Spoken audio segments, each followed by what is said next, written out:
Good afternoon and welcome to the Cato Institute. We're glad you could come inside and join us on this beautiful day in Washington. My name is Tim Lynch. I'm the director of Cato's project on criminal justice, and today we want to welcome Professor James Duane to speak about his important new book, You Have the Right to Remain Innocent: How Police Officers Tell Their Children About the Fifth Amendment.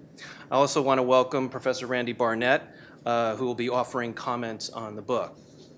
I'd like to take just a minute or two to lay something of a foundation for today's discussion, but before I do that, let me ask you to double check your cell phones and make sure that they are silenced as a courtesy to our speakers. Thank you. One of the ideas we advance here at Cato is that the Constitution needs to be actively defended. The Constitution is just words on paper if people do not make an effort to read it, to understand it, and then to defend it. So to get more people involved with the Constitution, some years ago we published these pocket constitutions, and we have distributed millions of copies of these pocket constitutions all around the United States and indeed around the world. And if you look over the Bill of Rights, you'll find that many of the provisions there deal with the criminal justice system. You'll see references to the jury trial, speedy trial, your right to confront witnesses, and other provisions. But by the time somebody is facing trial, they're already going to have an attorney who is kind of holding their hand and walking them through the system, giving them advice on what things that they should do and things that they shouldn't do. So today we're going to be talking about some provisions of the Bill of Rights that come into play well before trial. This is when you are alone with a police officer or a government regulator.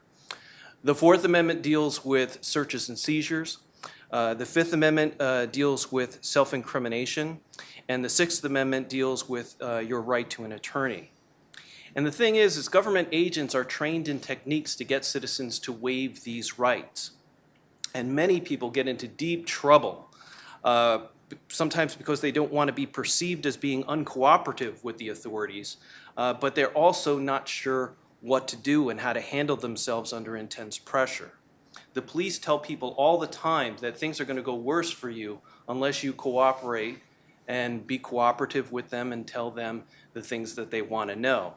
There have been so many incidents in the past few years, incidents caught on tape where there's some minor encounter between a citizen and the police over something small like a traffic stop, and then things quickly escalate and spiral out of control, and there's a violent arrest or some other bad outcome. So I think this book is very timely. Another point I want to make is the spider web of rules and regulations has become so vast that almost everybody, whether they realize it or not, can get tripped up by criminal rules that they may not even be aware of. We're seeing this sometimes increasingly in our schools, where past behaviors that were commonly handled by teachers and principals, increasingly it seems the police are being brought in to handle behaviors in our schools. And it goes from school kids right up to CEOs, governors, and even our presidential contenders. If you just look at the news the past few weeks, we have aides to Governor Chris Christie in New Jersey that are now on trial in federal court over Bridgegate. And you know from the news that Hillary Clinton and her aides have been investigated by the FBI for mishandling classified information. So there's this web of rules out there that can trip up ordinary citizens and even powerful governors and other people in the business world. These are dangerous times because even when a totally innocent person prevails at trial and the jury says not guilty, chances are their savings and reputation, even though they've been found guilty, is shattered. To avoid this nightmare, Professor Duane has written a book with great practical advice. And one of the cool things about Professor Duane is he's the only law professor that I'm aware of that has the distinction of becoming a YouTube sensation. His 2008 lecture, Never Talk to the Police, has been viewed more than 20 million times, according to the publisher. And the thing is this is well-deserved attention. This isn't some silly thing that's, some of these viral videos. It's not a cat video. Yes, it's not one of these cat or dog videos that goes viral. This is well-deserved attention. It's a terrific lecture that I've been recommending to people for years. So when I heard that Professor Duane had written a new book on how people can protect themselves from government overreaching, I quickly invited him to come here to Cato so we could help draw attention to his work, and I'm so glad that he accepted. The book is just out, but he has also already received glowing endorsements from many top legal academics from around the country. As far as his background, he has been teaching a variety of legal subjects, evidence, civil procedure, trial practice at the Regent Law School for more than 25 years, where he has received many awards for teaching excellence. So please welcome the author of You Have the Right to Remain Innocent, James Duane.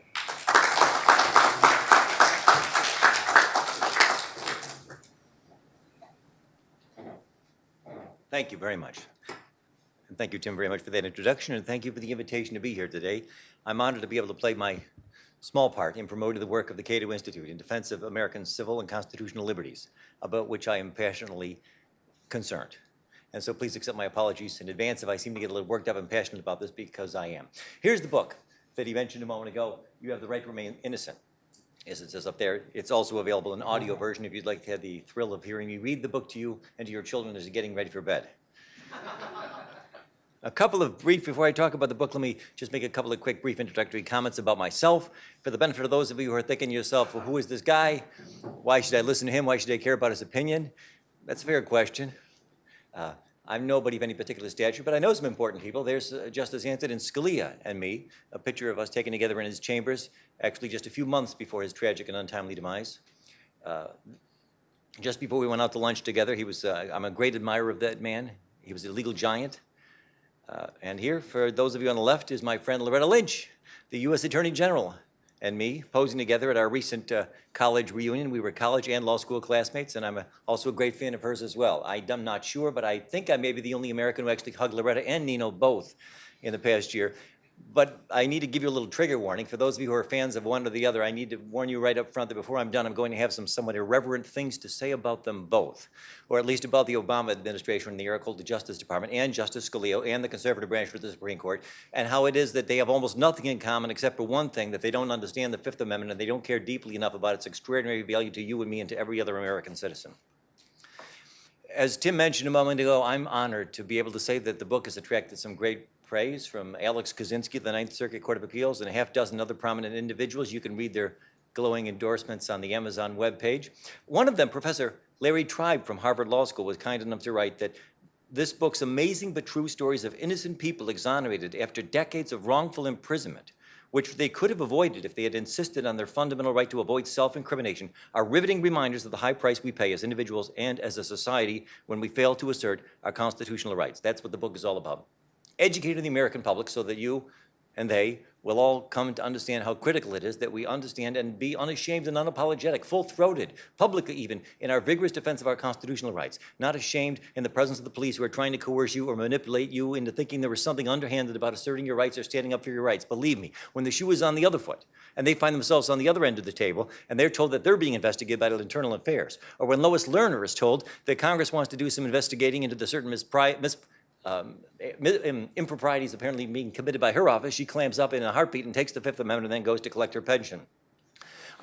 Since this video went viral about 8 years ago, I have been deluged almost every day with hundreds, probably thousands of emails and letters from all kinds of people with all kinds of questions. I haven't got time to answer all of them today. We've also got some questions coming in live on Twitter, and I'll only be able to answer about 20 of them. But I will answer, for your benefit, about 20 of the most important questions that I've received or that many of you may be wondering about this book. Question number one that I've often asked, my motivation. Why did you write this book?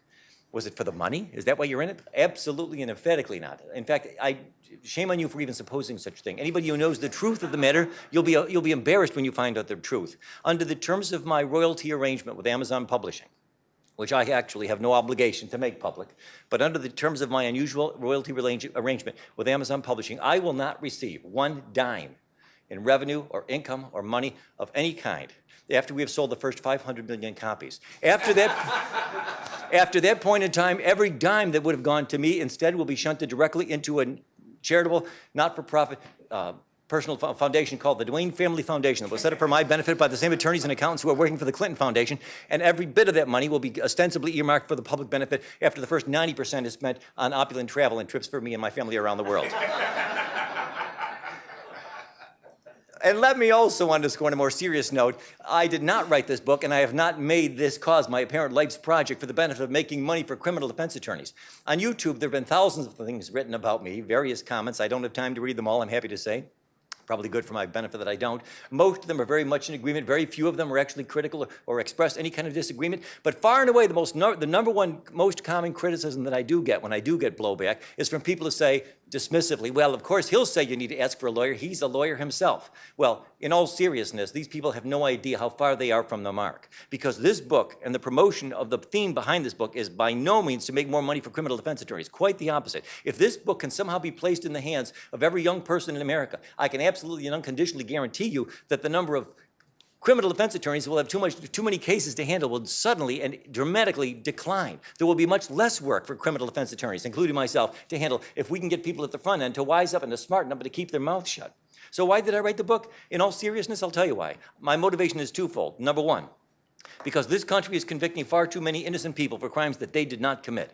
It ought to be a national scandal. It ought to be a national disgrace. It seems almost once a week you pick up the paper and you read about some poor schlep, more often than not a member of a racial minority who's let out of prison because 20 years after he was sentenced to a life term, we find DNA evidence that now rather belatedly confirms apparently, whoops, we got the wrong guy. We give this guy our apologies, we pat him on the back, we give him a small check, and then we forget all about him. And then we turn our attention back to Brangelina or some other exciting thing in the news. No, we got to call a national timeout. And we got to ask, what in the world, what in God's name are we doing? How is it that on our watch so many innocent people are being convicted?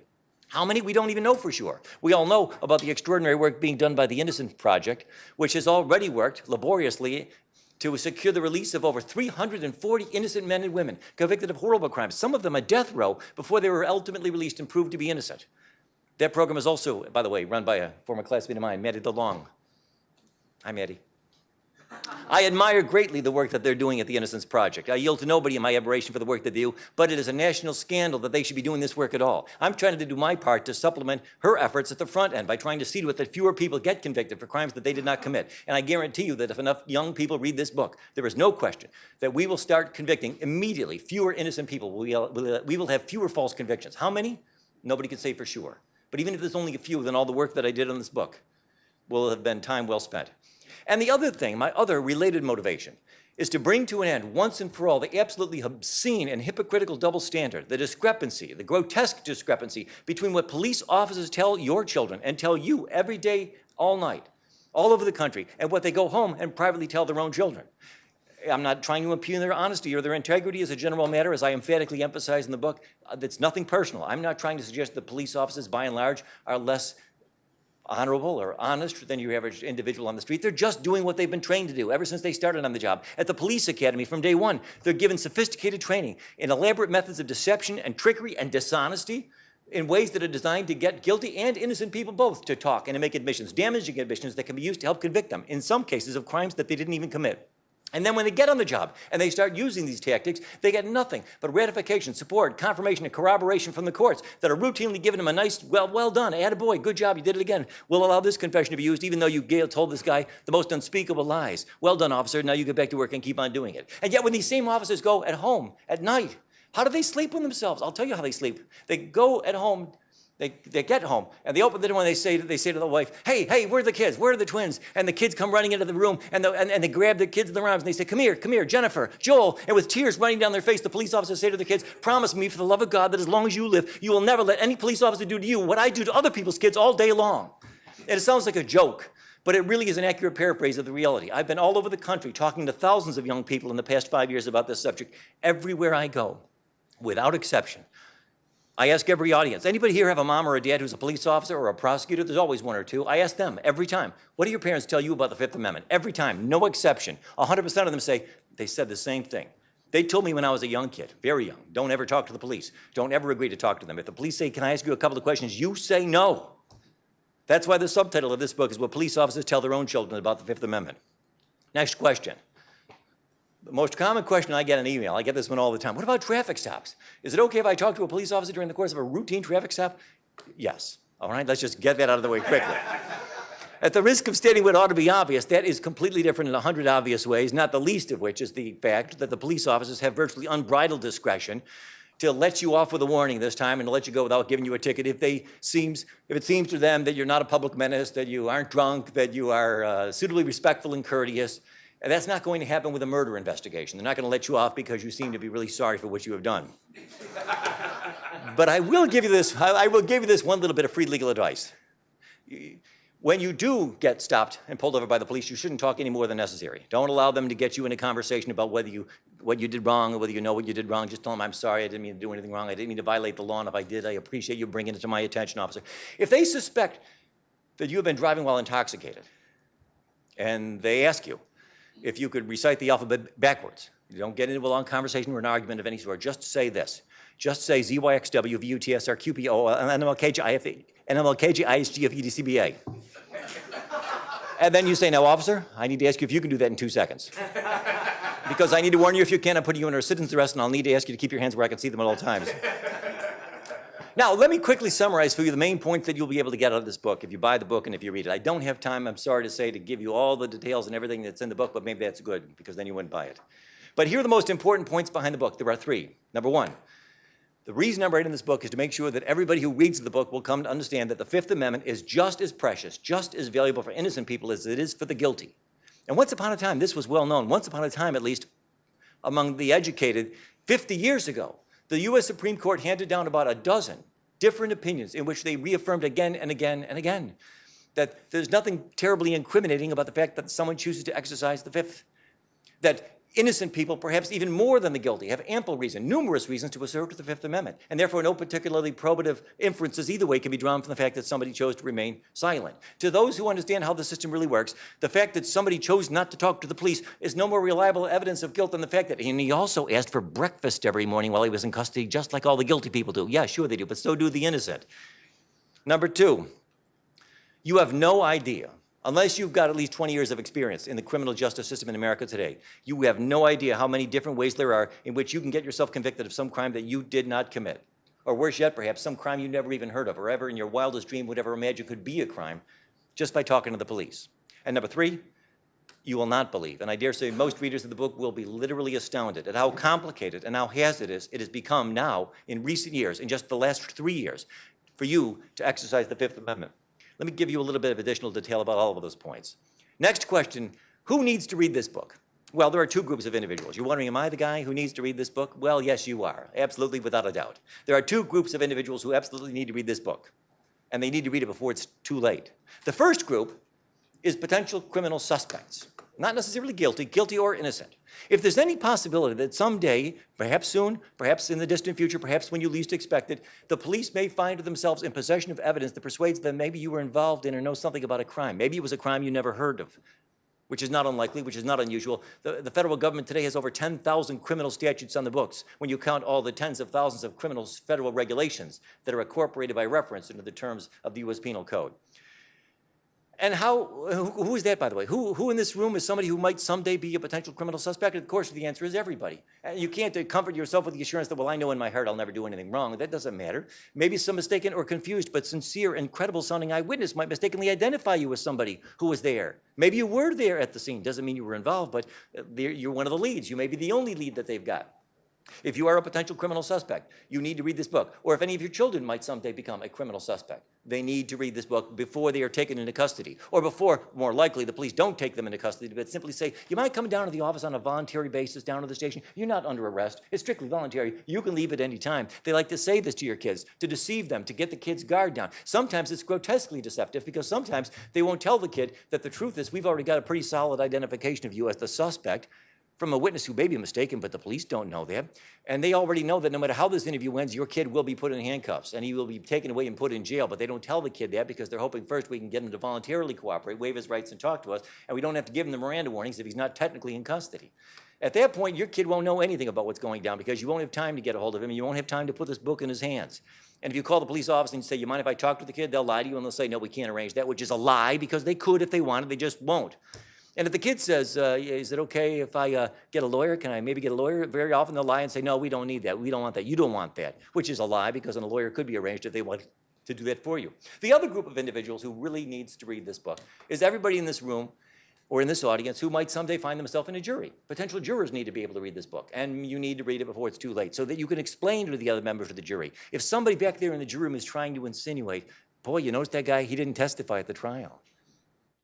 I guess that's pretty clear indication that he probably did it. No, absolutely not. As I mentioned in the book, one important study of over 100 people who were exonerated after they had been falsely convicted of something they did not do revealed that almost half of them, approximately 40% of them, didn't testify at their trial. And these are people that we now know were in fact absolutely innocent.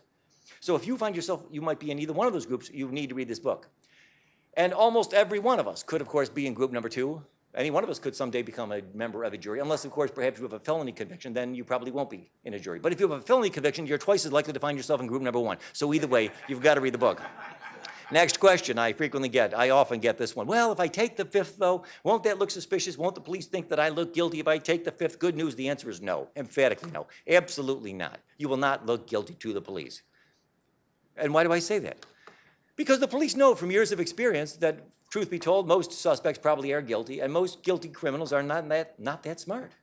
Some of them are stupid, and most stupid people waive the right to remain silent. Okay, so if you want to look like a guilty person, you want to open your mouth and start talking. Talk if need be for 8, 10, 12 hours. That's what guilty people usually do. You see, it's absolutely false to suppose that there's 2 groups of people out there. There's the guilty ones who keep quiet, and the smart ones, the innocent ones who talk. That's what most laymen mistakenly suppose, but that's not true, and the police know that it's not true. No, the reality is there's 2 groups of individuals out there. There are those who are sophisticated enough to understand how the American criminal justice system works. This includes, by the way, every defense attorney, every prosecutor, every police officer, every judge, and all of their children and nieces and nephews. Those people never talk to the police, period.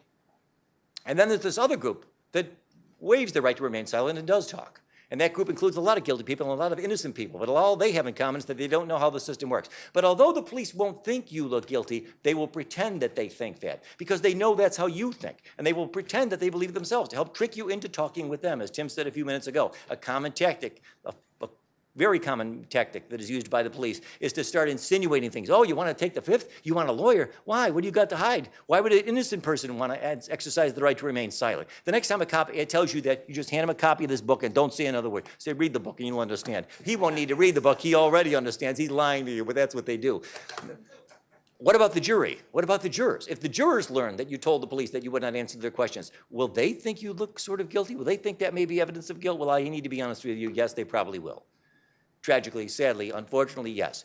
You don't have to take my word for it. More than 50 years ago, the Supreme Court of the United States of America said that too many people, even those who ought to know better, too often assume that the invocation of the Fifth Amendment privilege is tantamount to a confession of guilt. And it's still true to this day. Indeed, as I'll show you in a few minutes, that's even tragically now become a description of a majority of the justices on our U.S. Supreme Court. Unless, luckily for you, one of the members of the jury has read this book and can explain to the others, no, it's not what you think. There are lots of innocent people out there who take the 5th all the time, including 100% of the police and 100% of their kids.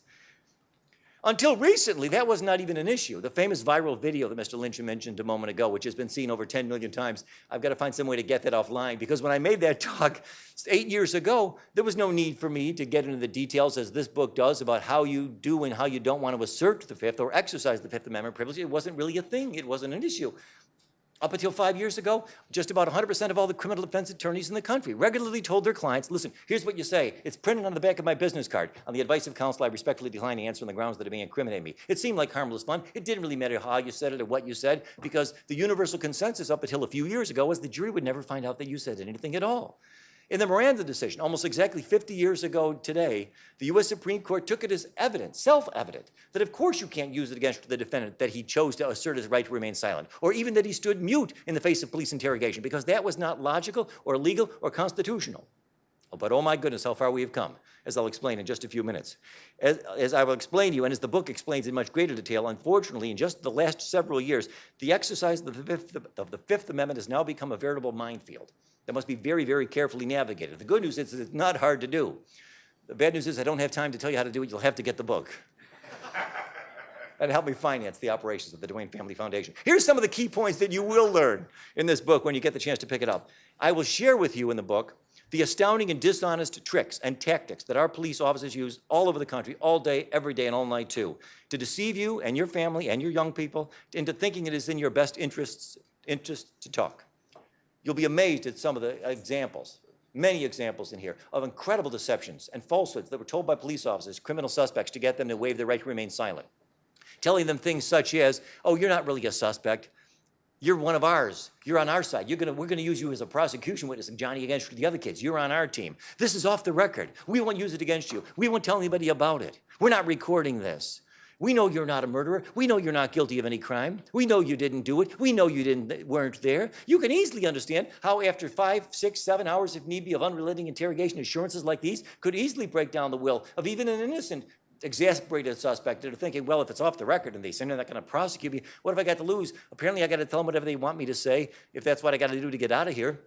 And then they find themselves 20 years later fighting frantically with the help of the Innocence Project to prove that they were innocent all along. And as the book explains, psychological research has confirmed that these tactics, tragically and paradoxically, are most effective on the innocent, even more so than on the guilty. Because innocent people who know in their heart that they weren't there and didn't do it are the ones who are most likely to deceive themselves into thinking, well, if this is what I've got to say, they want me to say that I was there and that I was involved, I'll say it, but then I'll get a great lawyer for myself. I'll hire one of those great fast-talking lawyers on YouTube, and he'll be able to get me off. That ain't going to happen. Once you've made a confession that's on videotape, and then it contains details that only the real killer would have known, which the police will be sure to take care of every time, there's very little a fast-talking YouTube lawyer can do to get you off. It'll almost never happen. In the book, you will also learn why you cannot and must not believe one word from the mouth of a police officer who's trying to get you to waive your rights. And I mean literally, not one word. The examples in the book will blow your mind of the things that they're allowed to get away with by the courts. In one case that is described in the book, read the case of a family that was trying to find out what had happened to their daughter who had recently been abducted.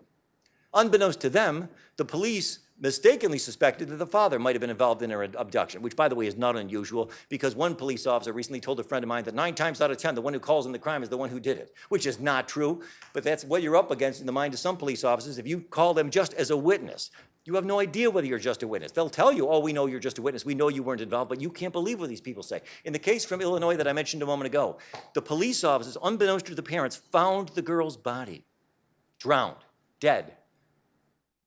But they weren't yet done with their investigation. They thought that the father might be involved. They wanted to question him, but they didn't want to tell her that she was dead and that he was a suspect and that he was in custody, because then they'd have to read him his rights. So they didn't even tell the parents the girl had been found, pretending falsely that they were still engaged in an effort to find her alive. They took advantage of his good intentions. They took advantage of the fact that he would naturally want to cooperate with them in what he thought was an ongoing investigation to recover this girl. And he went down to the station and they questioned him for more than an hour, trying to extract from him anything they could use to pin the murder on him without even telling him that the girl was dead.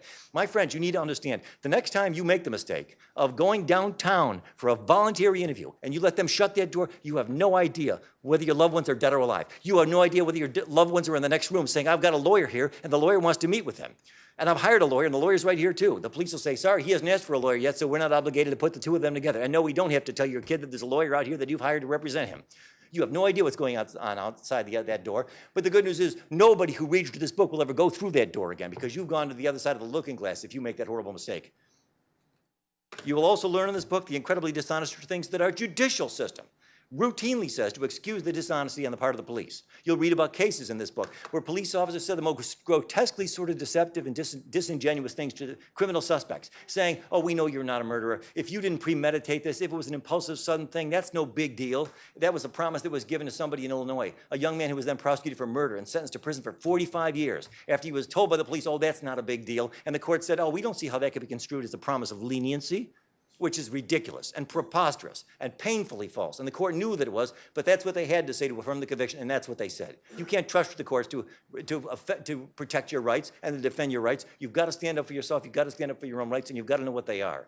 Another key point that you'll get out of the book. In the book, you'll read the reading test, or if you've got the audio version, the listening test that everybody fails. In this book, I've got a short paragraph of facts that you'll be asked to read, and then a short list of questions, only 4, that you'll be asked to answer about the very short set of facts that you were just given. I've used this same test on over 1,000 people around the country in the past 5 years, and everybody gets it wrong.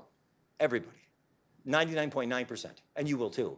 believe it or not. And then you will see how I go on to explain how it is that this fact about human nature, the fact that our memories kind of trick us sometimes into thinking that we've read something or heard something, the truth is we really didn't read or didn't really hear, can and regularly is used by police officers to get people convicted, many innocent people as well, because we're so often wrong about what we think we heard.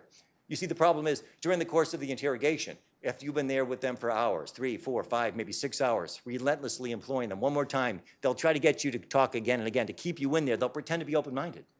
They'll pretend to be undecided, even though they're nothing of the sort. Well, I'm not sure. I'm still kind of confused. Let's take it one more time from the top. And after hours of this process, it's not unnatural and it's not unusual for somebody to slip up and to inadvertently reveal that apparently he or she assumes something that, truth be told, the cops didn't even tell you. And heaven help you if that detail actually happens to coincide with the facts of the case, because then you've just incriminated yourself. One study described in the book talks about how an examination of 40 different wrongful confessions given by people who later turned out to be innocent, all of them convicted, almost every single one of them allegedly contained some detail that only the real killer would have known. How in the world does that happen? It does happen, and it will happen to you virtually every chance if you give the police the opportunity. You'll also learn from the book, one of the most important points of all, that your common sense and your intuition are useless to you when you are trying to decide whether you should talk to the police.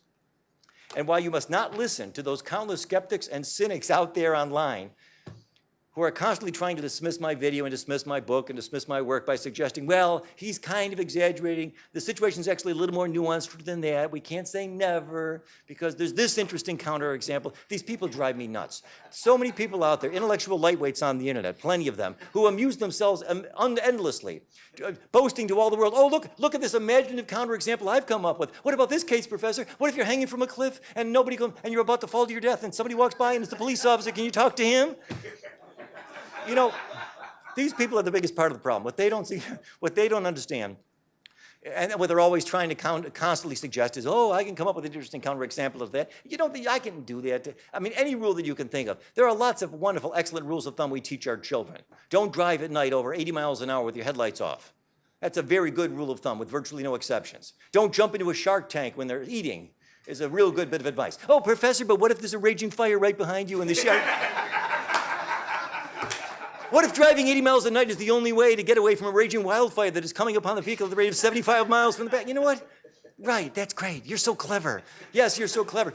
But I defy you to find an example out there in the real world of anybody who ever got themselves out of a great deal of trouble because they talked to the police and shared information that really couldn't wait a couple of hours. It couldn't really wait a couple of days. Oh, yeah, we can make up examples like that. What are the odds? Maybe 1 in a million. I guarantee you, next time you find yourself in a situation where your intuition and your common sense tell you, okay, you're good to go. This is risk-free. You go ahead and talk. You go for it, girlfriend.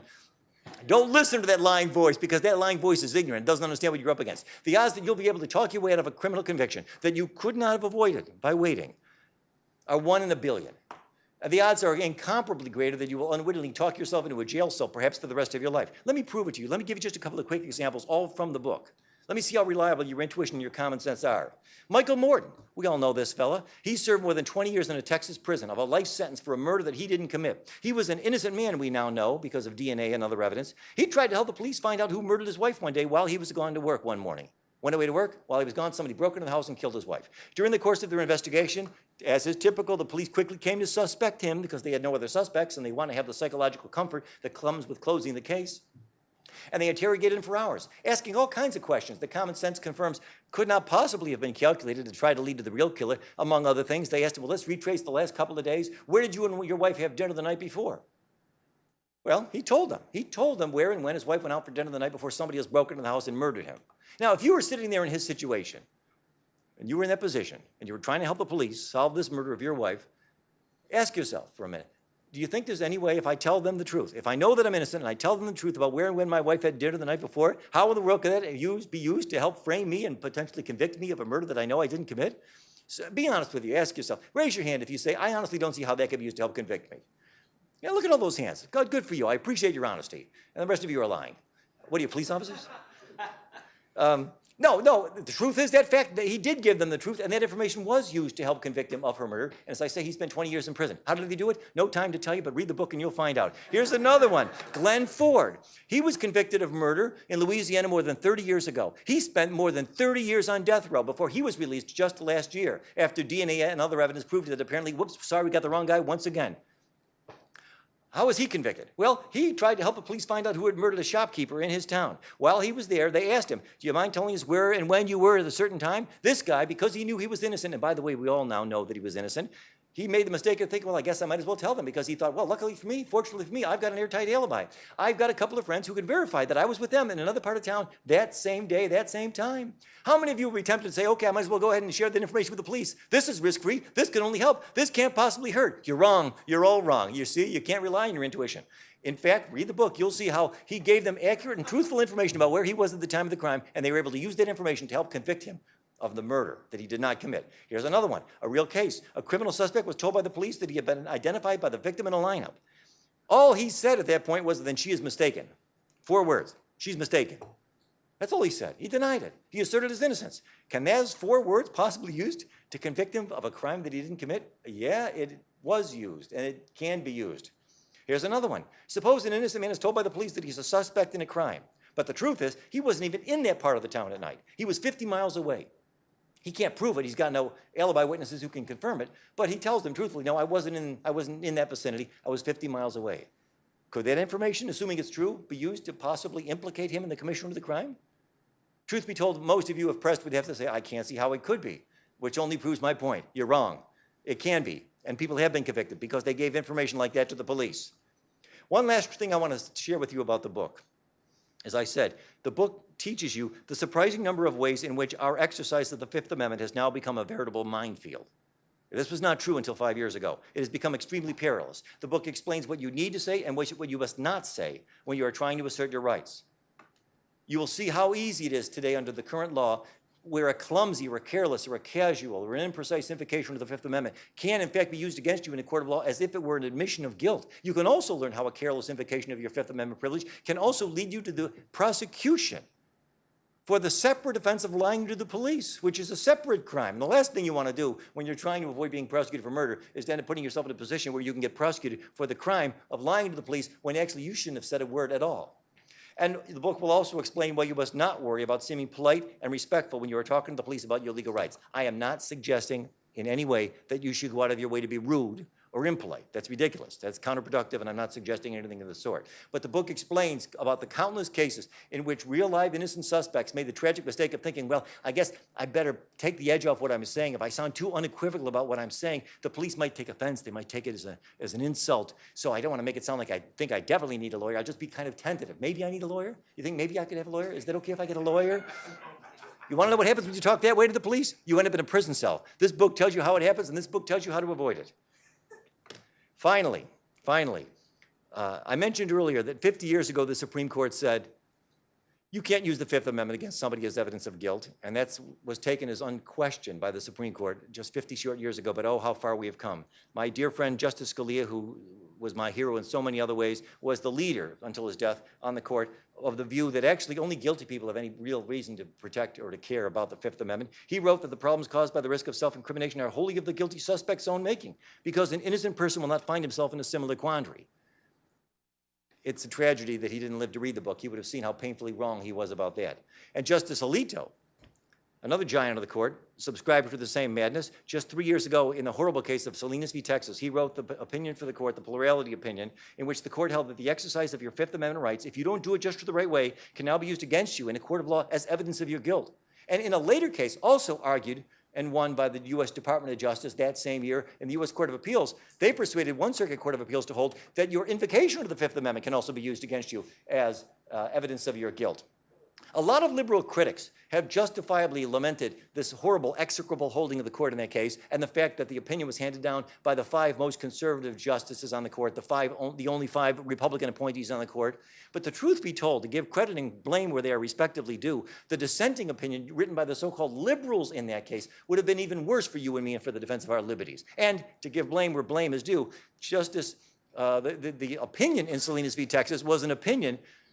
Although it was written by the most conservative members of the court, the U.S. Department of Justice, the Eric Holder, Barack Obama's Justice Department, filed an amicus brief in the court urging the court to do just such a thing, to which we as a nation could justly cry out, thanks, Obama.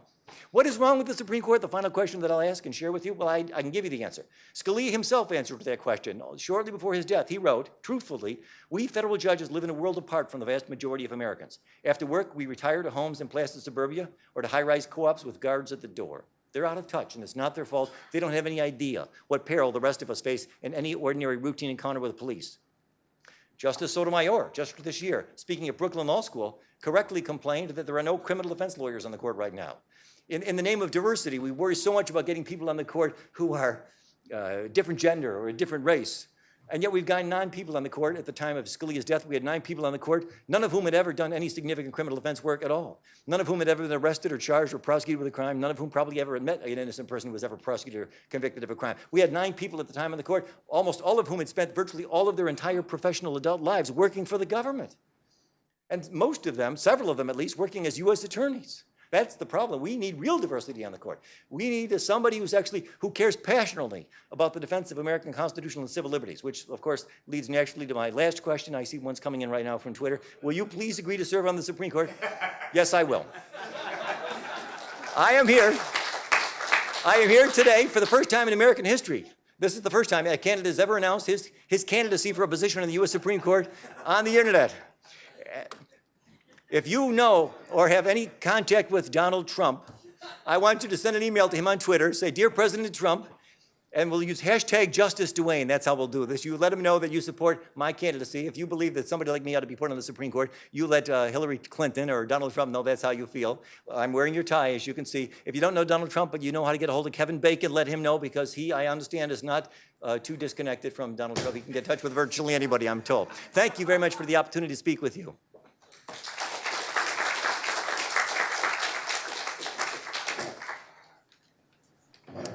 Okay, thank you, James.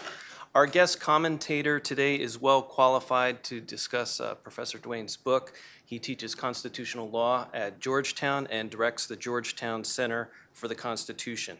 He also has much experience with the criminal justice system because before he started his academic career, he worked as a prosecutor with the Cook County State's Attorney's Office in Chicago, where he tried many felony cases and worked with police to build those cases. So he's very familiar with the system.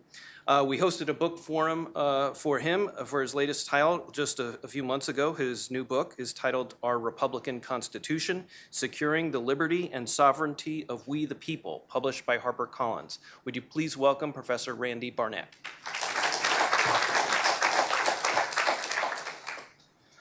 Is that a tough act to follow or what?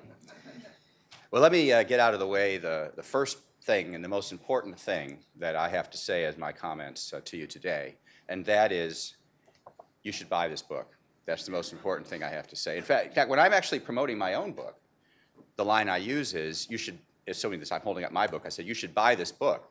That's the most important thing. And then if you read the book, that's also good. But the most important thing is that you buy the book, right? In this case, I have to say there's an exception to that, and that is that what really matters is not buying the book. What really matters in this case is reading the book. You must not only buy the book, you must read it. This book is different than virtually, I think, any other book that has been promoted from the Hayek Auditorium of the Cato Institute, including my own. Virtually every book that the Cato Institute has a book forum about is a how to make the world a better place book. If only the world would read the message in whatever book is being promoted, and a critical mass of Americans were to agree with the message of that book, and then they could somehow act on their political representatives to enact or the reforms that are being described in that book, then, if all of those things come to pass, the world would be a better place. So every one of these books is a world would be a better place book. This book is not like that. This book really isn't about making the world a better place.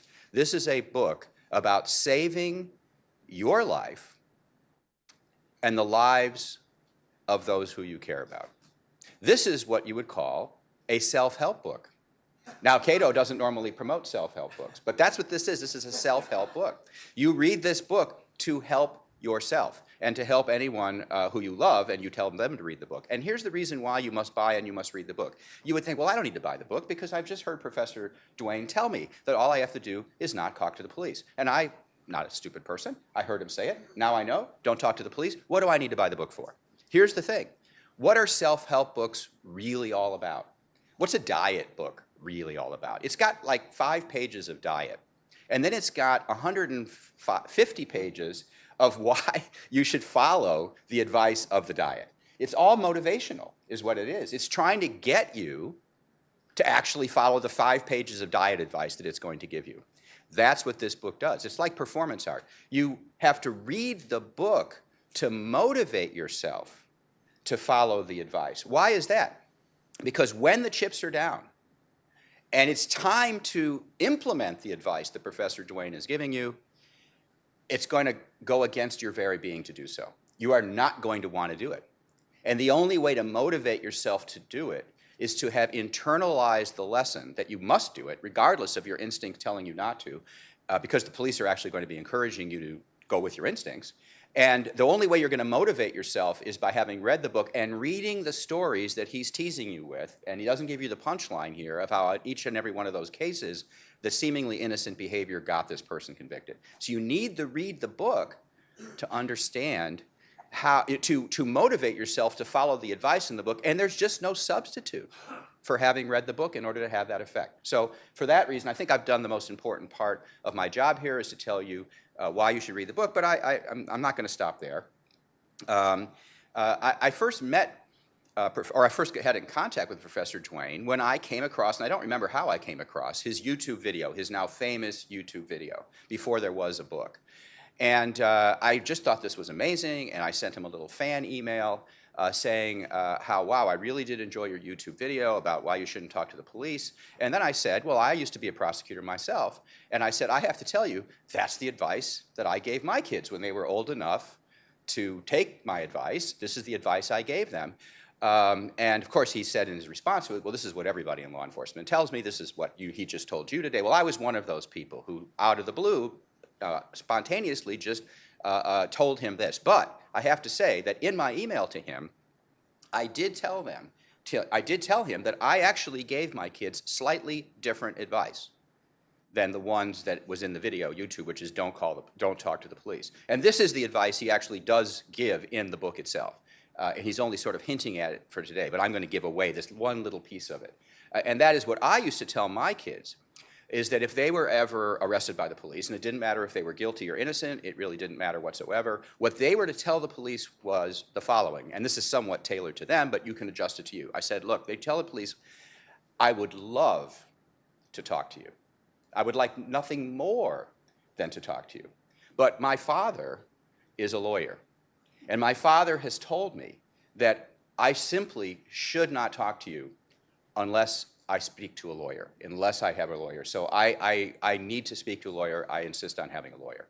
And that's what you tell the police. You tell them, I had like nothing better than to talk to you, except my father's a lawyer, and he'd really be mad at me if I didn't assert my right to have legal counsel. Now, of course, you're not going to be able, unless your father happens to be a lawyer, you're not going to be able to add, of course, you could just say, my father's a lawyer. It doesn't really matter if he's not. But, but you're probably not going to add that part. But here is the secret. The secret is that you do not assert your Fifth Amendment right to remain silent. You assert your right to counsel, your Sixth Amendment right to counsel. Now, this is the advice that Professor Duane does give in the book. And it's correct advice, I think. And he gives a lot of reasons why, if you assert your Fifth Amendment right improperly or incorrectly, you're actually possibly going to get yourself in more trouble, which is much less likely to happen if you assert your right to counsel. But here's another sort of operative on-the-ground fact about this, which I learned from my experience in the criminal justice system, and that is if you assert your right to counsel, under most rules that govern police, they generally at that point tend to stop questioning you and get a right to counsel, if you adamantly assert your right to counsel. If you only assert your right to remain silent, or you simply remain silent, they will continue to come at you. They will not stop. They will continue to come at you. Right to counsel will not always make them stop, but it oftentimes makes them stop under their own rules, under their own internal procedural rules. Now, how did I learn all this? I learned a lot about this. I got the advice that I gave to my kids from my time as a criminal prosecutor. Tim tells you that I was an assistant state's attorney for the Cook County State's Attorney's Office in Chicago for 4 years following graduation. And I want to emphasize that to you today because one is likely to take away from Professor Duane's riveting and entertaining talk, a kind of an anti-law enforcement or anti-police valence, and that's not sort of unusual here at the Cato Institute. And I just want to emphasize the fact that I became a prosecutor because I support law enforcement. I wanted to be in law enforcement. I wanted to enforce the most important laws that we have in our society, which happen to be laws enforced by states and counties, which is the laws against murder, rape, armed robbery. I didn't want to be a federal prosecutor enforcing bad and fake laws. I wanted to be a real prosecutor, which I defined as being a county prosecutor. And that's what I got to be because I wanted to be in law enforcement and I wanted to work with the police. And I did. And it was 4 of the most satisfying years of my life. My 4 years in the Cook County State's Attorney's Office, working with law enforcement, working with police. And I can tell you, I like police going in and I like police coming out. I have nothing against the police. I respect the police for what they do. But the most illuminating part, for relevant purposes and even for other purposes, the most illuminating part of my experience as a prosecutor was not the years I spent trying cases in court, either in misdemeanor court or eventually in felony trial court, where I tried jury trials, which were enormously satisfying. The most informative and in some respects interesting part of my job was the 6 months I was assigned to a special unit in the Cook County State's Attorney's Office, which is known as the Felony Review Unit. This is something that is generally unknown to the public, that there even is such a thing. But what happened is, years ago in Chicago, an arrangement was entered into between the Chicago Police Department and the Cook County State's Attorney's Office. These are 2 different agencies of government. One is the municipality of Chicago and the other is the Cook County, which is a broader entity. An arrangement was entered into between these 2 entities such that the Chicago police could not file felony charges against anyone unless a state's attorney, an assistant state's attorney, had signed off or approved those charges. It was actually a great improvement in criminal justice in Chicago, and this is one of the systems. But that required the creation of a 24/7 full-time unit of prosecutors who would be available to go to police stations and evaluate cases on a moment's notice 24/7. And so this was an all-day job. It was a 12-hour night shift or a 12-hour day shift. We had our own offices. We had our own squad cars. And we would respond to police requests to come to a police station. And it was during that 6 months that one of my jobs in that capacity was to evaluate the cases that the police officers would bring to me, but my other job was to interrogate suspects, which I did quite a lot of. So I interrogated a lot of suspects, or questioned them. I would say interrogate. I questioned a lot of suspects. I interrogated a lot of suspects.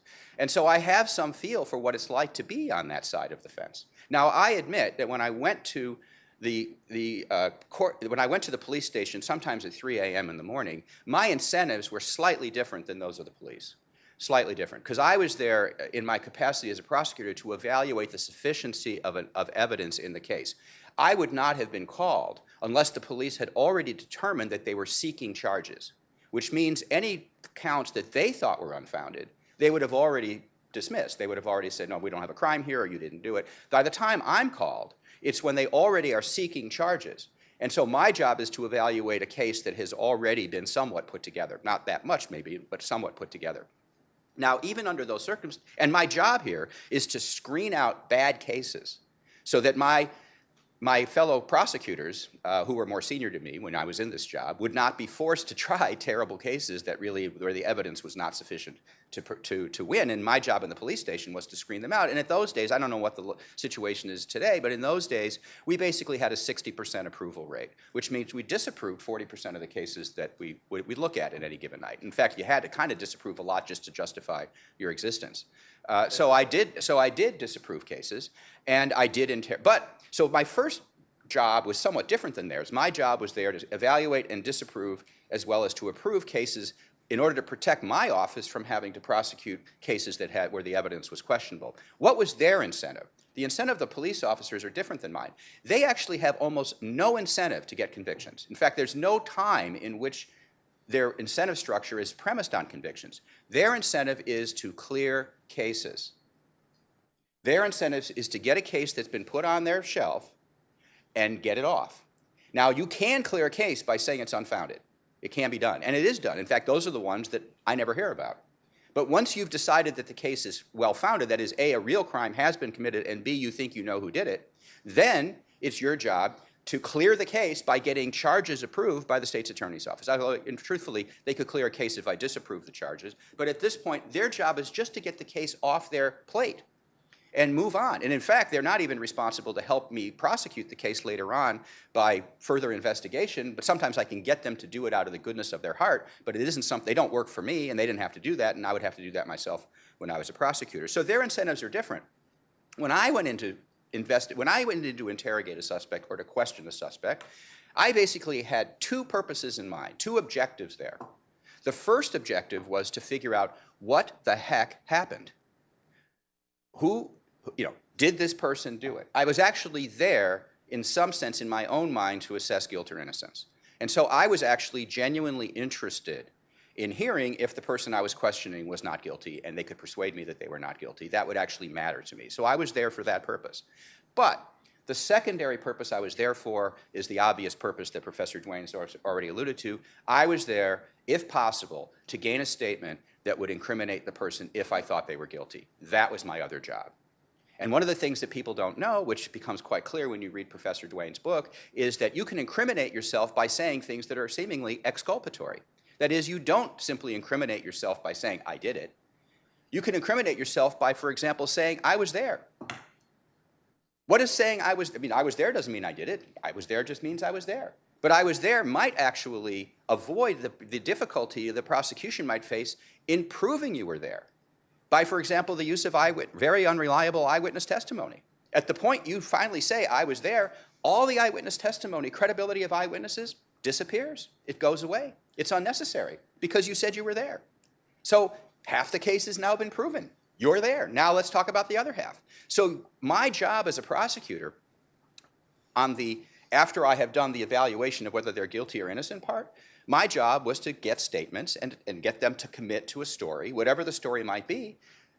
And that's the other thing. You want them to commit to a story because then they can't make up a better story later. You want them to commit to a story, whatever the story might be, and then at that point you write it down, you memorialize it, you pass it up to the other people in the prosecution chain of command, and then that's the story. That's the only story the defendant now can tell, the one he told in the police station in the middle of the night. He can't tell a better story once he finds out more about it. So that's the other thing I was there for, to develop inculpating evidence that seemingly is not. And the second thing is to lock a defendant into a story so they can't come up with a better story later. And all of these things I did. Now, I will tell you about one little incident that caused me to change my approach to questioning witnesses. And that is what Professor Duane already told you, is that police are not supposed to, they're not supposed to promise you a benefit, or at least we were instructed, we were not supposed to promise the defendant a benefit in return for them talking to us or saying anything to us. And the reason why is because if you promise somebody a benefit and then they tell you something, you might not realize, you might not know why they were telling it to you. Were they telling it to you because it was true or because you promised them a benefit in return for telling you that thing? And what happened to me one night, and I don't remember the details of the case, but I was interviewing somebody, and I remember that this person ended up inculpating themselves. I actually think they confessed. And I remember after I heard the confession that, hey, wait a second. I had intimated earlier in that interview that they might get a benefit from telling me that thing. I had not done it on purpose. I knew the rule against it, but I think I inadvertently did it anyway. And what I realized is once that person told me they did it, sitting there in the police station right in the middle of the night, I couldn't be sure if that was true because of what I'd said. And I resolved from that point forward is that I would never say that again, never. Because I wanted to know. I wanted to prove to my own satisfaction whether the person was guilty. And if I got a confession because after I told them they would get a benefit, I couldn't know if the confession was true or not. And so I resolved not to do that again. But as Professor Duane says in his book, and as he already told you here, the police usually operate under no such scruples. They have many benefits that they can properly talk to you about, and which they will. Okay, so I'm happily done. So I can do this in 2 minutes. So this is what I'm trying to explain to you is that police officers and law enforcement officers such as myself are going to act the way we act and the way I acted, generally speaking, for good motives. It's because we want to see the guilty punished and we want to see the innocent let go. Police officers really most police officers, the overwhelming number of police officers, do not want to see innocent people charged with crimes. But they have a job to do, and their job is to clear cases. And part of their job means to try to figure out what really happened, and they do the best they can, and they develop a theory about what really happened, and what really happened might have involved you falsely, and once they're committed to that theory, they go with it, because they don't have a better theory. Because they've given up looking for better theories, they've settled on the theory they've got. So they're doing what they're doing from good motives. To get a guilty person to confess is not a terrible thing to do. But in the course of doing that, they use techniques that will get innocent people as well. So in conclusion, let me just analogize this book and why you should buy this book. What does this book serve to you? This is actually a really important book for you. This book is like buying a fire extinguisher for your house. When you buy a fire extinguisher for your house, you never intend to use it. You hope never to have to use it. But should you ever have to use it, there are two things you want to know about that fire extinguisher. First, where the heck did I put it? And secondly, that it is well charged and that it will work when you need it. That's what this book is, a fire extinguisher to put out the potential threat to your life or the life of your children from being falsely convicted of a crime that you did not commit. Thanks.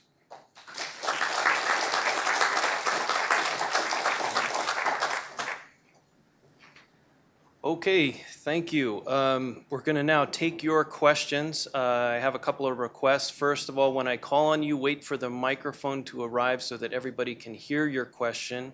Please identify yourself and any affiliation that you might have, and please keep your questions brief so that we can get to as many people as possible. Yes, sir. Here comes the microphone.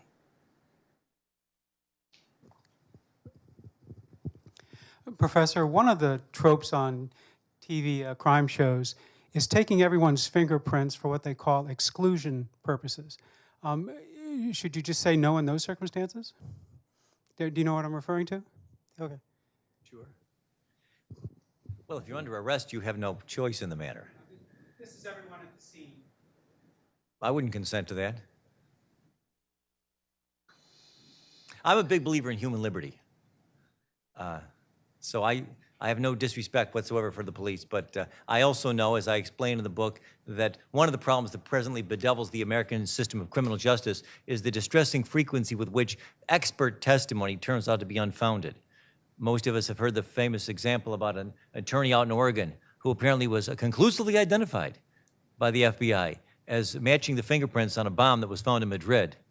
And there was we were assured it was an exact match. The guy was actually placed under arrest until later they found another exact match for the same, alleged exact match for the same fingerprint for somebody else, who apparently was the guy who actually did commit the crime. So mistakes can be made. If you know that you're innocent and you give the police any kind of information of a forensic nature, hair samples, finger samples, fingerprint samples, voice samples, you're running the risk, you're rolling the dice and taking the terrible chance that some incompetent so-called expert is going to come back and say, yes, in my opinion, it's a match. I'd rather not give them the opportunity to make the mistake. Randy, you wanted to say something? Yeah, and I just want to supplement what I said. There was something very important I forgot to say. After I said that you should assert your right to counsel as opposed to your right to remain silent, one of the reasons for that is, I didn't give the reason, one of the reasons for that is simply that once counsel shows up, through counsel, you can provide the police with any information you want to provide the police with through counsel. And if you want to assist the investigation, and you sincerely may want to, you can assist the investigation by having counsel tell the police whatever it is that you want to tell them. And the reason why that matters is what counsel tells the police cannot be used against you. What you tell the police can be used against you, but what counsel tells the police cannot. So you genuinely want to assist the police, but you want to assist the police through counsel, and that way you can both get your exculpatory story on the record, and it cannot be used against you if it turns into one of these horror stories that Professor Duane talks about. I just neglected to mention that. And you also reminded me of something I wanted to add, is because remember he was explaining the advice that he gave to his children, and my father's an attorney, and he said you might want to tailor that to yourself. It is important to remember you don't want to walk out of here with this mistake, because it is a federal offense to lie to a federal investigator. So if you went out of here and said, my father's an attorney, when he's not an attorney, even though they're investigating this crime, if they wanted to trip you up they could prosecute you for a federal offense for something little, just like that. So tailor that response Tim. to the Thank you. police to your own personal circumstances. It works for his children, may not work for you. Okay, more questions? Yes, sir. Yeah, as a very practical matter, what do you do if you're being questioned and you say, I want counsel, or I don't want to answer questions, and then you're told, well, if you don't do that, we're going to have to put you under arrest? I'd call their bluff. I'd say, I'd like to go if I can. Am I free to leave? I mean, just because the police say, well, we might have to put you under arrest doesn't necessarily mean they intend to do it. A police officer isn't necessarily going to arrest you and subject himself to the possibility of a prosecution or a civil suit for false arrest if, in fact, he doesn't have sufficient legal grounds to do so. And so you can't necessarily believe him when he tells you that's what he thinks he might do or what he plans to do. I'd insist on leaving if I'm free to do so. I'd ask again and again, am I free to go or not? Because I'm leaving if I can. No offense intended, sir. And then well, I hesitate to say call his bluff, but if he says no, well, I'm going to arrest you anyway. He's trying to. Odds are very high that he's deceiving you entirely by trying to falsely imply that if you do talk, I might not arrest you, which is not necessarily the case. There are plenty of reported cases, some of them in this book, where unbeknownst to you, the police officer, before he comes out to meet with you, and he'll act like, oh, this is just a low-key kind of a thing, just trying to follow up on a couple of leads, just see if we can give you a chance to clear things up, intentionally trying to imply there's no real intensity or excitement surrounding the investigation at this moment because he knows that's what he has to do to get you to get your guard down and think, okay, I might as well talk. Apparently there's nothing really against me. Unbeknownst to you, he may already have met with a mistaken eyewitness who picked your photo out of a lineup, and he may already have a warrant for your arrest. And even without a warrant, he may already plan to make an arrest and put you in handcuffs as soon as this meeting ends, no matter how it ends. So don't trust any police officer who implies to you that if you talk, I might not arrest you, and if you don't talk, I might. That may be true, but just as likely it's absolutely false. The problem is, as I've said today 100 different ways, you have no idea what you're up against because the police are not obligated to put their cards on the table. They're allowed by the courts to lie to you with ruthless impunity about everything, what they suspect, what they don't suspect, what evidence they have against you. They can minimize the charges against you by acting like, well, we know you didn't do it. Or they can exaggerate the evidence against you by saying, we know you did it. We've got 5 other witnesses who will say that you were there, and we've already got an expert who will confirm that your fingerprints were there. They can say that too, even if that's not true. And paradoxically yet, if you tell them one little lie about whether your father's a lawyer, you can go to prison for 5 years. Better not to talk to these people, really. Let me just add, the reason why it's probably maybe likely not to be true they'll arrest you is because once they place you under arrest, a whole series of procedures and a time clock starts running. For example, they have a certain amount of time before which they have to bring you before a magistrate, then right to counsel kicks in. There's a lot of things that happen once the arrest takes place that they are probably not ready to start happening yet. So the chances of them putting you under arrest on the spot, at least you can at least keep this in mind, is not 100% because they have constraints against putting you under arrest when they're not ready to put you under arrest. Yes, sir. My name is Stephen Shore. Absolutely wonderful, informative talk. My question is this. Someone is taken or appears at a police station, insists on his or her right to counsel. The police give in, the counsel arrives, and the questioning resumes in front of your counsel. The counsel's in the room? Yes. Okay. How should someone behave, and how would the presence of a counsel make any difference if the person in the police station is answering questions directly from the police? In other words, how should one behave when the counsel arrives and the questioning resumes? If I may go first? Okay. There are two aspects of your excellent and very important question that are a little unrealistic, although they're played out every night on television. We see this on Law & Order. Just about every episode gives us the impression that if you ask for a lawyer, we'll get one in here, and then we will resume the questioning. Actually, both of those assumptions are quite unrealistic. I've been falsely accused by many critics of suggesting that, well, he's trying to drum up business for lawyers because he's advising people to say, I want to get a lawyer. That's not actually quite correct. I'm not advising you to get a lawyer. I don't care whether you get a lawyer or not. I'm advising you to tell the police you want a lawyer, which in all likelihood means you won't get one. Not right away, anyway. The police aren't going to waste their time in the middle of the night making arrangements like they do on TV to get a lawyer to come down there and represent you because they know full well what will happen next. Any lawyer in town worth his salt will immediately tell the police, why did you wake me up? What would you bring me down here for? You know how this works. I'm going to tell you not to talk to my client. I'm going to tell my client not to answer your questions. And they will tell the police this even before they meet with the client because that's what will always happen. And then regardless, so chances are they won't even bring a lawyer down there. If you make an unequivocal request for a lawyer, that'll be the end of it, and they'll leave you wondering, why am I sitting here in the jail cell for hours now? I've asked for a lawyer, and one still is not here, and why are they leaving me alone? Good news, that's just what you want. They're leaving you alone. That's all that really matters. But even if a lawyer did come down, for some reason, perhaps you actually hired one and he shows up, the questioning should not resume at that point. The lawyer will give the police an unequivocal instruction, no, I will not consent to have my client answer any further questions. And in fact, I will not even consent to let my client sit here and participate in the charade of listening in silence to your questions. Because believe it or not, one of the most surprising things in the book that I didn't mention is that you could actually incriminate yourself if you agree to sit there in total silence and say not one word while the police sit there and describe the details of the crime to you. How could that possibly be the case? This one I will tell you, because I wouldn't expect you to be able to guess. Because our judicial system, God bless them, is populated by and large with courts, judges that are almost entirely former prosecutors. That's part of the problem right there.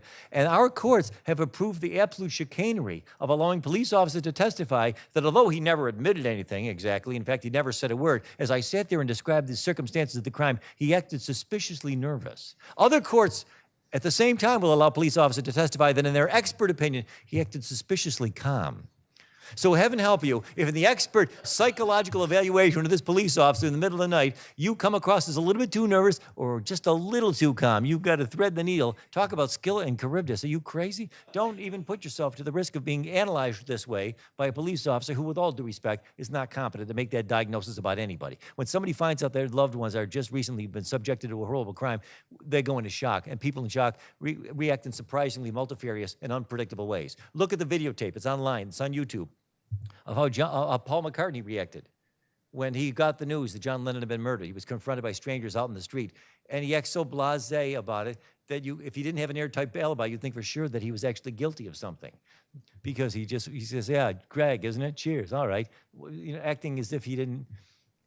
He acts creepy, almost suspiciously blasé about the whole thing. But the reality is he was in shock. The only thing I would add to that or correct is that even a lawyer who's not worth his salt will give you that advice. Yes. Yes, sir. Yes, I'm Ronald Wilson. I'm with the federal government. I was a former prosecutor, and I've Could you speak up a little bit more, please? Yes, I'm a former prosecutor, and I did put a significant number of people in prison for a crime that they did commit. But I was well aware of that the procedures that the police use to try to identify suspects in criminal cases were different from what my objective was, because they were trying to apprehend somebody that they thought had committed a crime.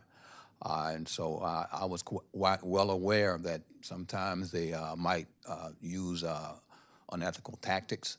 So I always made sure that I would look at a lot of the evidence, the police reports. I would check the backgrounds of these police officers, and I would thoroughly review these cases just to make sure that we had the right person before I went to court, and before not only the suspect, but also when the police got on the stand to extract the proper evidence, and so that the jury could make a sound decision as to the guilt and innocence of this person, and that those who were not guilty, that were falsely accused, were exonerated.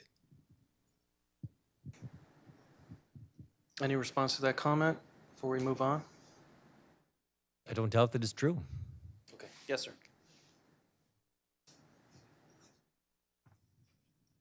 Well, let me just say one thing. When I talk about the subject with or in the presence of prosecutors and police officers, most of them will routinely assure me, some of them really quite emphatically, well, let me just tell you right now, we don't put innocent people behind bars. That's not what we do. We don't prosecute innocent people and convict innocent people. And they say it very emphatically. Some of them say it very sincerely.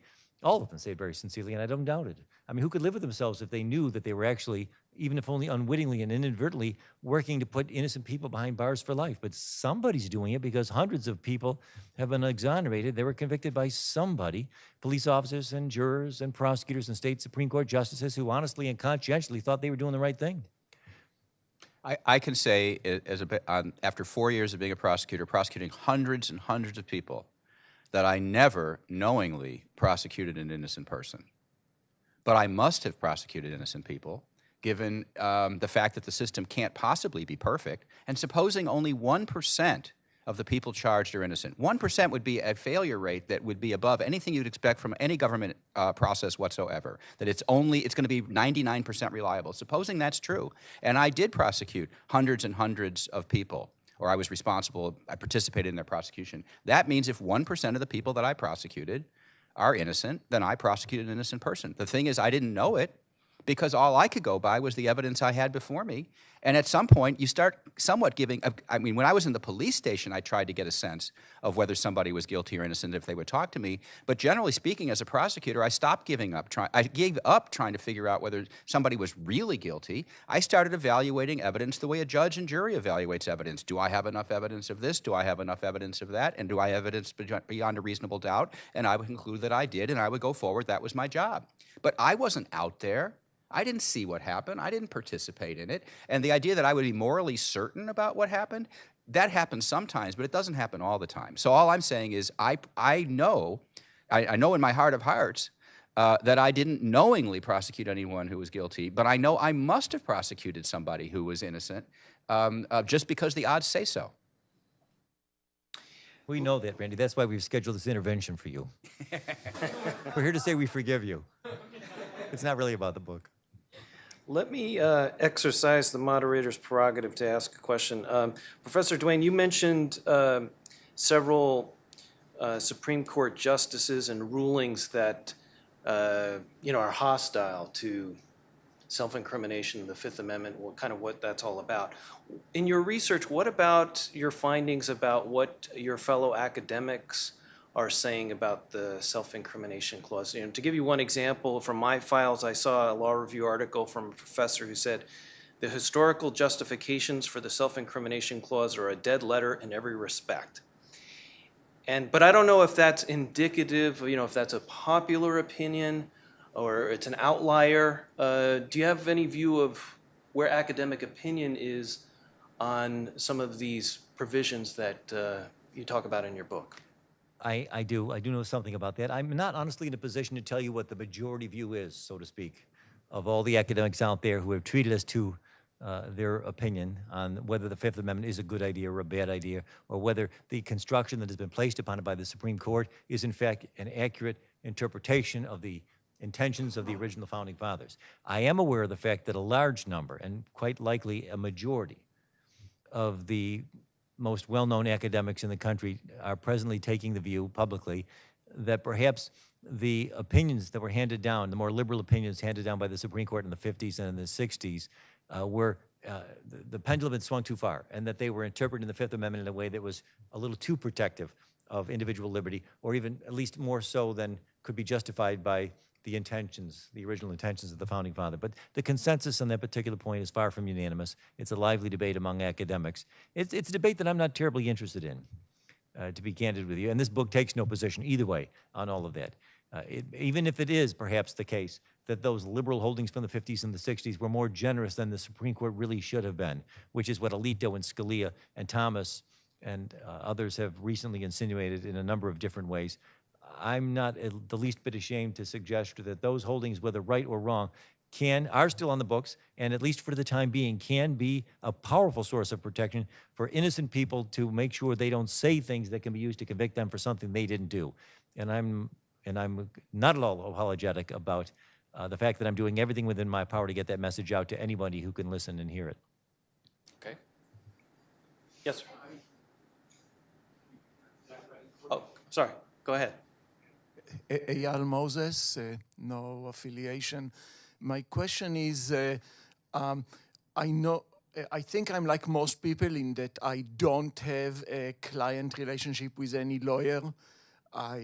If I got into the position you're talking about, I would know from your book that I should call a lawyer. I would have no idea whom to call. And unfortunately, I know from sad experience of at least 2 friends of mine, you can go to prison for a long time because of being screwed by an apathetic or incompetent lawyer. So my question is, what advice would you have for, I think, most people in that situation who have no idea what lawyer to call?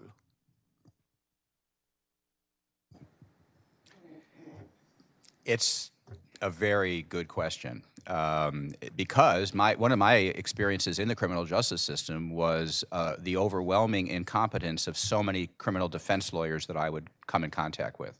There were some incompetent prosecutors, but I thought the incompetence on the defense bar far exceeded any incompetence on our side, and they were, in fact, hurting people. But let me just, so the best advice I can ever give anybody if they get into trouble is I can try to refer them to somebody who I think is good. And then I would have to know who that person was before I could make that referral, and you can't know that. So it's a really difficult question. And lawyers who are bad lawyers are very skillful at portraying good lawyers. They wear nice clothes, they drive nice cars, they can sell themselves as a lawyer even if they can't try their way out of a paper bag. And so that is a real problem. But really, for purposes of this program, and I think Professor Duane already mentioned that, the key here is that you should assert your right to counsel. Not that you will then get a counsel, because you won't get a counsel. Not that they will then hand you a cell phone and say, okay, we'll call your lawyer, have him come down here and see me. They're not going to do that either. By asserting your right to counsel, that's what's most likely to terminate the interrogation. And then you are less likely to be convicted as a result of that. And then the secondary question is, what do you do after that if you are charged? And we could probably have to have a separate program about that. A couple years ago, there was a TV show called Chicago PD, a nationally syndicated Law and Order kind of TV show, a spinoff from Law and Order. And there was an episode that a number of my students told me about afterwards, where a criminal suspect was being questioned by the police down at the station house in a voluntary exchange. And he said to them, don't you people get the internet here at the police station? And they looked at him quizzically and said, what are you talking about? He said, there's a very excellent video on YouTube by a law professor who makes a very convincing case called Don't Talk to the Cops. He cited me as the reason why he was not going to talk to them. I was quite a rush. In our line of work, it's so unusual to be cited by anybody, to be cited by a fictional character on national TV. So you could do that. You could tell the police that you're represented by that man on YouTube. And if all goes according to plan, and it's in the summertime when the Supreme Court is in recess, you can tell the police you want to hire that new justice that President Trump just put on the Supreme Court, that young guy they just added to the Supreme Court, because I will be taking criminal defense cases in the summer when the court is in recess. Okay, we have time for one more question. Yes, sir. Hi, my name's Robbie Suave. I write for Reason Magazine. We'll be happy to review your book, possibly.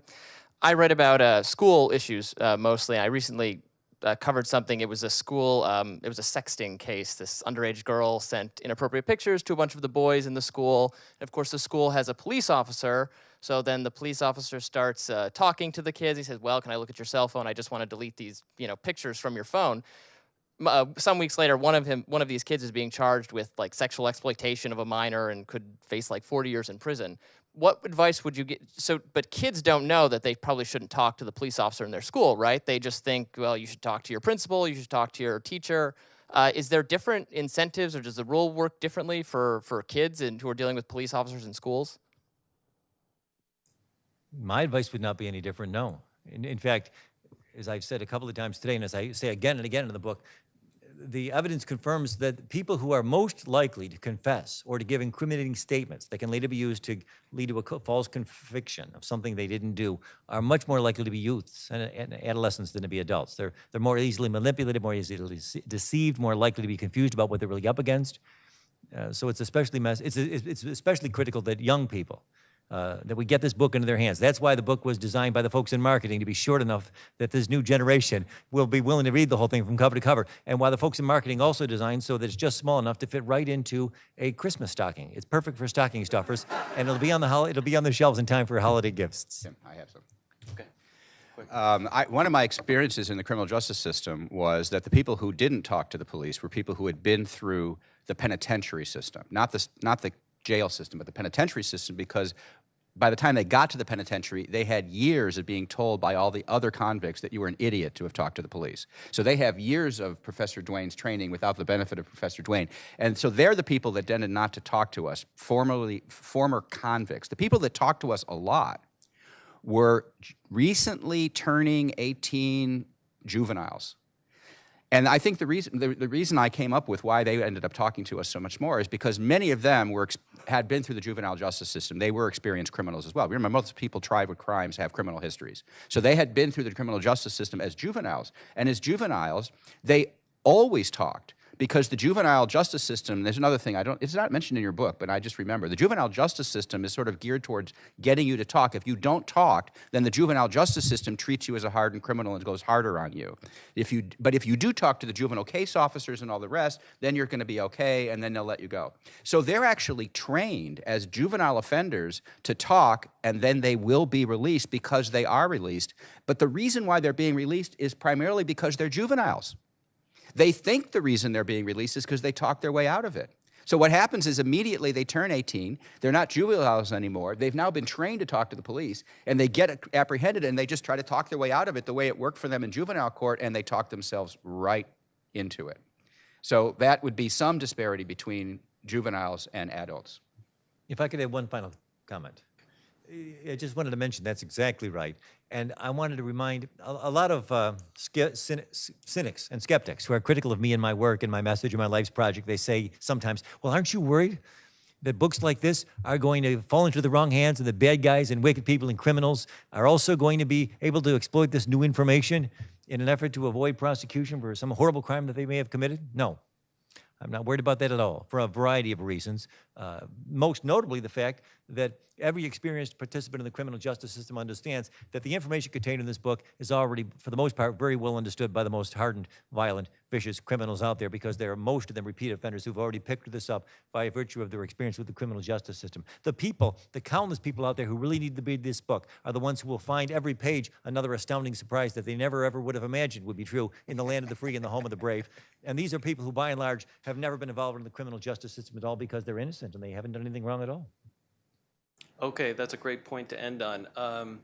We've run out of time, but Professor Duane is going to be available to sign books if you are interested in that. Everybody here is invited to the luncheon that we're going to be having on the second floor. Just go down the hallway to the spiral staircase, and the luncheon will be upstairs. Please thank both of our speakers for a great program.